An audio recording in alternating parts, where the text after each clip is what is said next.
This is the Media Police Post from the Fort Hall School of Government. In this show, we police the state of truth in the Republic.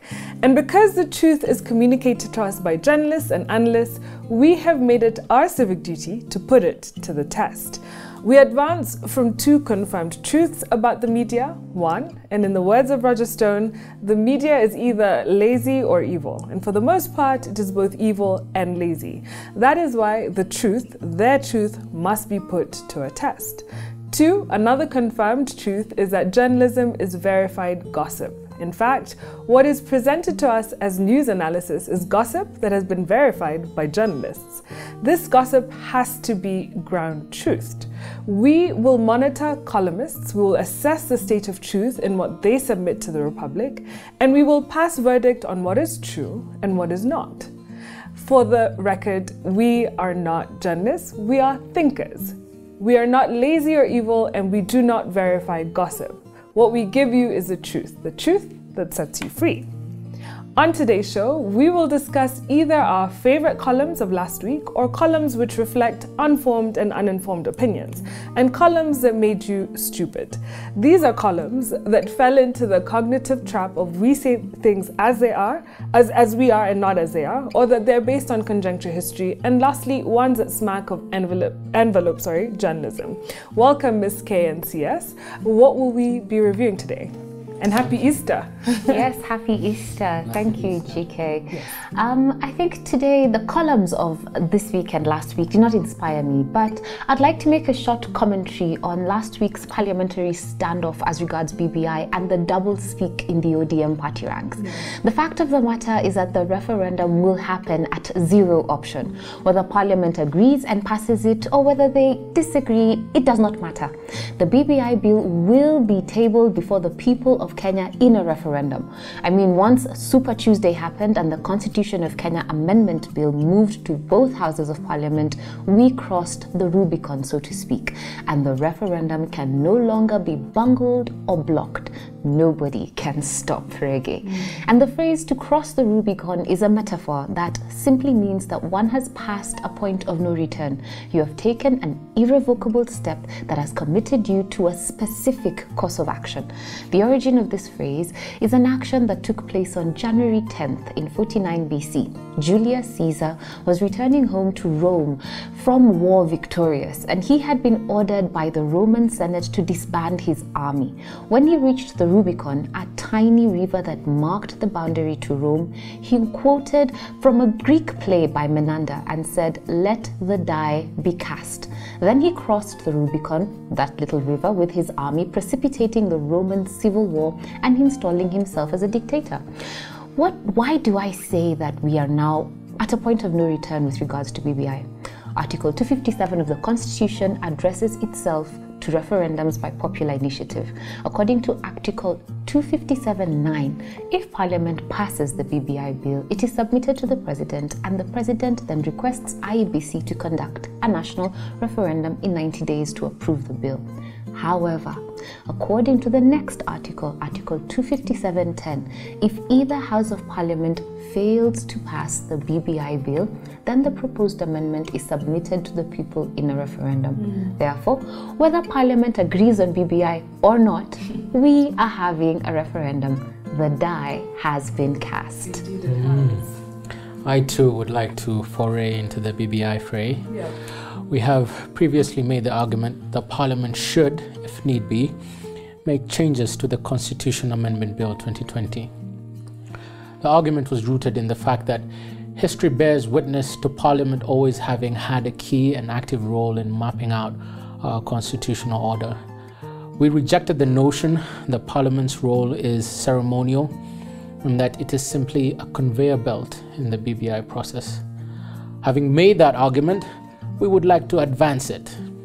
We are not saying that Parliament should overhaul or exercise the spirit of the BBI bill.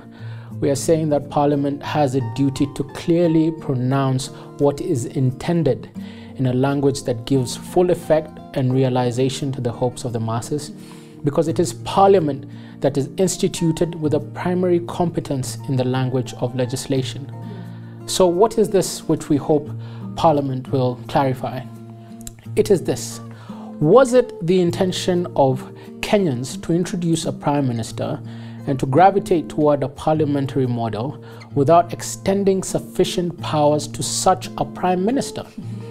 As things stand, the BBI bill revises our model of separation of powers by inviting the executive back into parliament. The net effect is that the elected representatives of the people will be better placed to put the executive to task and to influence policy priorities. It is a system by which the executive derives its democratic legitimacy from its ability to command the confidence of parliament. It means that the legitimacy of the regime in power will not be confined to being put to the test only every 5 years during elections. Instead, the mandate of the powers that be will continually be put in check every time Parliament convenes. It is a model of democracy which is rooted in perennial accountability as opposed to remote oversight, where it is even difficult to secure the attendance of cabinet secretaries when summoned by committees of the august House. This is therefore a unique opportunity to realize that ancient tenet of democracy, a government of the people, for the people, and by the people. So why do we argue that Parliament should clarify this? It is because the Constitution of Kenya Amendment Bill 2020, as drafted, proposes a half measure. It introduces a prime minister without robing the office bearer with executive authority. If we are to truly have a prime minister, then let us not only have a dog that barks, but let it also be a dog that bites. Parliament should be able to negotiate policy and also slam the gauntlet of accountability at the desk where the buck stops. If we are to fully benefit from the consequence of the intention to invite the executive back into Parliament, then the law should not stipulate half measures, because half measures make us all that more easily susceptible to the law of unintended consequences.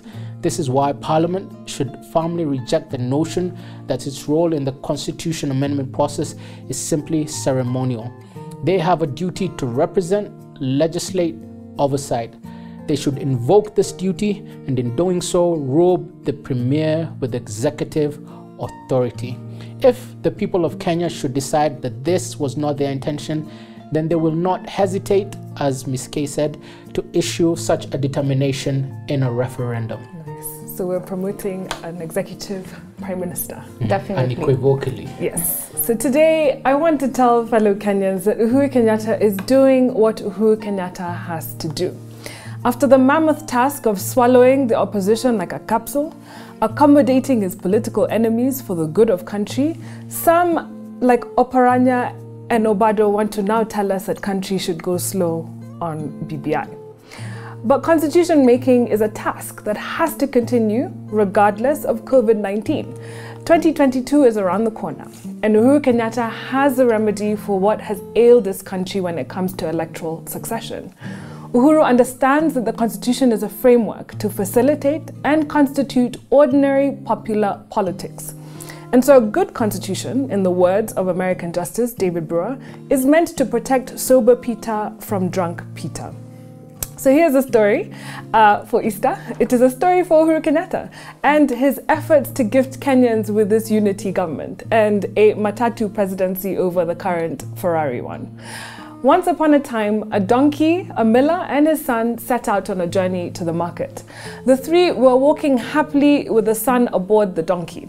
Then they passed a group of men who exclaimed, "What a lazy son, letting his father walk while he rides the donkey." And so the miller lowered his son and climbed on the donkey. Shortly, another crowd of women exclaimed, "What a lazy man, riding his donkey as his little son walks." And so the miller grabbed his son and they both rode on the donkey. But then they met a man who told them that they were overloading the donkey. And so they tied the donkey to a long pole and carried it on their shoulders. But as they crossed the bridge, the rope that tied the donkey cut and the donkey fell into the river and drowned. To Uhuru, therefore, every Kenyan will have some advice on how you should run the country, how and when BBI should be implemented. But Uhuru, you should give them the Madharau or the contempt card. Uhuru, you should do what you need to do. Country will thank you later for your foresight. I do agree with that notion. Do not listen to these parliamentarians. Besides, they don't know left from right. Thank you for joining us on the Media Police Post. Columnists, we're putting you on notice. Join us next week.